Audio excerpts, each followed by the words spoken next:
Assalamualaikum warahmatullahi wabarakatuh. Selamat pagi anak-anak. Semoga kita selalu dalam keadaan sehat.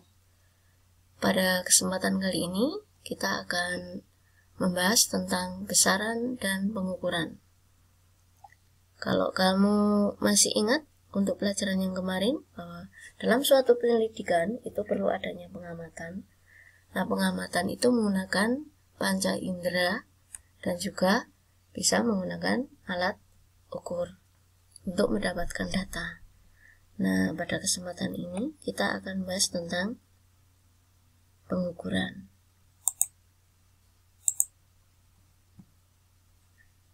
Apa itu mengukur? Bagaimana pengukuran sebagai bagian dari pengamatan? Mengukur itu adalah membandingkan suatu besaran yang diukur dengan besaran jenis yang dibagi sebagai satuan. Nah, contohnya ini. Kita mau mengukur panjang meja. Jadi besarannya adalah panjang. Ada berapa ya? Panjang meja itu besar berapa jengkal ya? Oh, ternyata ada 7 jengkal. Tapi ingat, jengkalnya anak-anak dengan orang dewasa tentunya akan berbeda. Nah, apa itu satuan? Satuan adalah pembanding dalam suatu pengukuran. Satuan yang digunakan untuk melakukan pengukuran dengan hasil yang sama atau tetap untuk semua orang disebut satuan baku. Sedangkan satuan yang digunakan untuk melakukan pengukuran dengan hasil yang tidak sama untuk orang yang berlainan disebut satuan tidak baku. Ya, tadi sudah Ibu Guru contohkan, jengkalnya anak kecil dengan orang dewasa akan berbeda. Kemudian, coba kamu perhatikan, apa itu besaran? Besaran yang diamati. Ini tadi adalah benda yang diamati adalah buah jeruk. Kemudian besaran yang dapat diukur apa ini? Ya, diameternya misalnya. Diameter dari buah jeruk itu. Jadi besaran panjang. Kemudian, besaran yang tidak dapat diukur, warna ataupun rasa, itu contohnya. Apa itu besaran? Segala sesuatu yang dapat diukur. Ciri-ciri besaran fisika. Dapat diukur, memiliki satuan, dinyatakan dengan angka. Besaran dalam IPA itu ada besaran pokok, besaran turunan, besaran vektor, dan besaran skalar. Besaran itu sendiri sebenarnya kalau kita kelompokkan ada besaran secara konseptual. Besaran pokok yaitu besaran yang ditetapkan dengan suatu standar ukuran. Besaran turunan, besaran yang diturunkan dari besaran-besaran pokok. Besaran secara arahnya adalah besaran skalar. Besaran yang tidak mempunyai arah, hanya mempunyai besar dan nilai. Besaran vektor, besaran yang mempunyai arah. Besaran pokok. Di besaran yang sudah ditetapkan terlebih dahulu. Nah, ini bisa kalian lihat. Di sini ada penggaris. Kemudian ada neraca. Ada juga stopwatch. Kemudian ada, apa ini anak-anak? Ya, termometer. Kemudian ada ampere meter, dan ini adalah light meter. Besaran pokok dengan satuan dalam sistem internasional. Nama besarannya adalah panjang, satuannya meter, simbolnya M, alat ukurnya adalah penggaris. Kemudian massa. Satuannya adalah kilogram, simbolnya kg, alat ukurnya neraca. Waktu, satuannya adalah sekon atau detik, kemudian simbolnya adalah S kecil, kemudian alat ukurnya stopwatch. Suhu, satuannya adalah Kelvin, simbolnya adalah K, alat ukurnya termometer. Kuat arus, satuannya adalah ampere, simbolnya adalah A besar, kapital. Kemudian alat ukurnya ampere meter. Kemudian jumlah mol itu satuannya adalah mol. Kemudian simbolnya juga mol. Intensitas cahaya itu adalah kandela atau CD, simbolnya. Kemudian alat ukurnya adalah light meter. Kalau Bu Guru bisa singkat, itu ada Pamawasuku Ijo. Itu adalah satuan besaran pokok. Kita lihat untuk besaran pokok panjang, alat ukurnya bisa berupa penggaris yang memiliki ketelitian 0,1 cm atau 1 mm. Jangka sorong ketelitiannya 0,01 cm atau 0,1 mm. Mikrometer sekrup ketelitiannya 0,001 cm atau 0,01 mm. Nah, ini contohnya adalah penggaris atau mistar.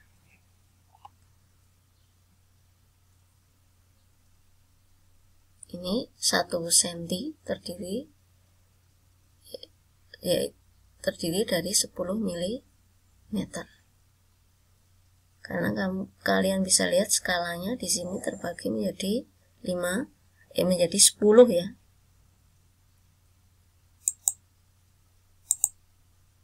Berapa ini ya anak-anak?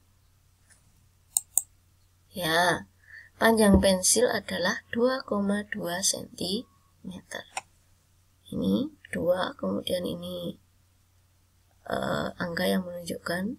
Jadi setiap skala ini adalah 0,1. Ini 1 cm, 2 cm, sehingga kalau ada di sini 2,2 cm. Jadi besarannya 2,2, satuannya adalah cm.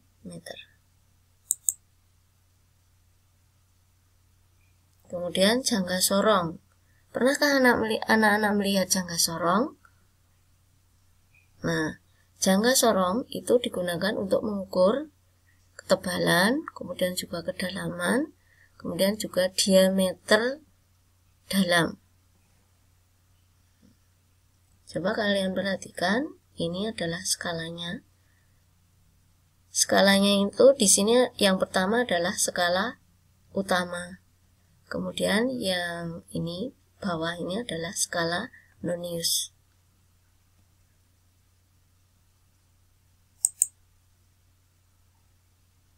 Jika kalian perhatikan di sini tadi berapa ya ini?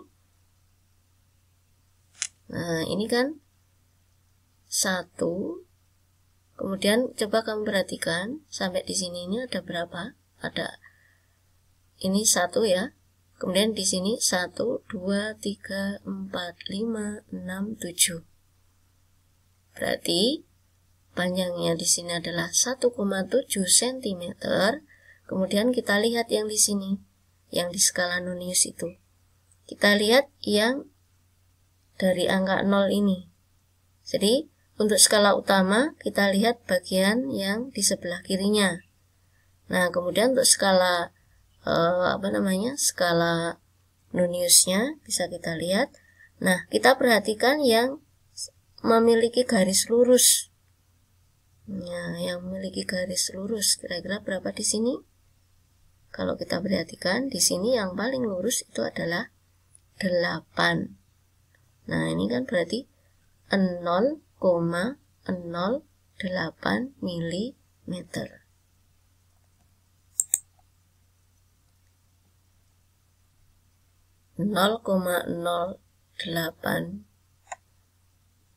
cm ya. Kalau kita lihat di sini adalah 0,08 mm atau 0,08 cm.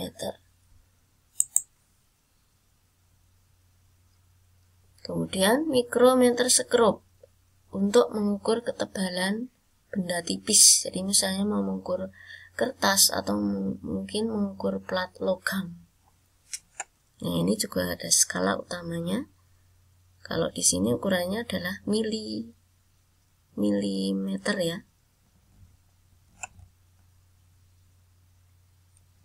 Ini ada berapa ini? Nah, coba kita lihat. Benda yang diukur, ini contoh. Nah, kemudian kita perhatikan. Skala utamanya berapa ini? Ini kita lihat ada menunjukkan angka 1, 2, 3.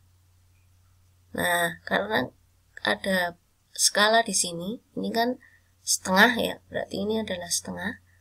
1, 1 setengah, 2, 2 setengah, 3, 3 setengah. Maka skala utamanya menunjukkan 3,5 mm. Kemudian coba kamu perhatikan yang lurus dengan yang skala utama ini.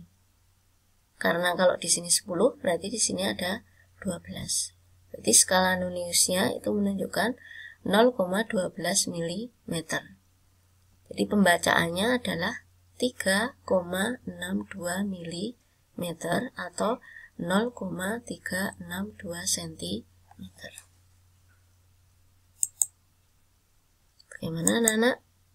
Sudah paham? Nah, untuk yang ini adalah, siapa yang tahu? Ya, ini adalah neraca. Untuk apa? Untuk mengukur massa benda. Pernah melihat benda seperti ini?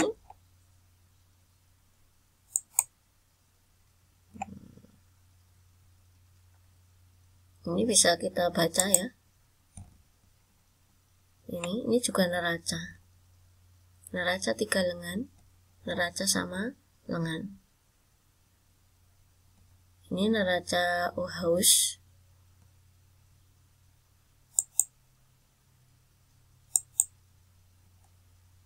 Nah, ini ada neraca Pegas. Nah, coba kita perhatikan. Ini kalau misalnya kalian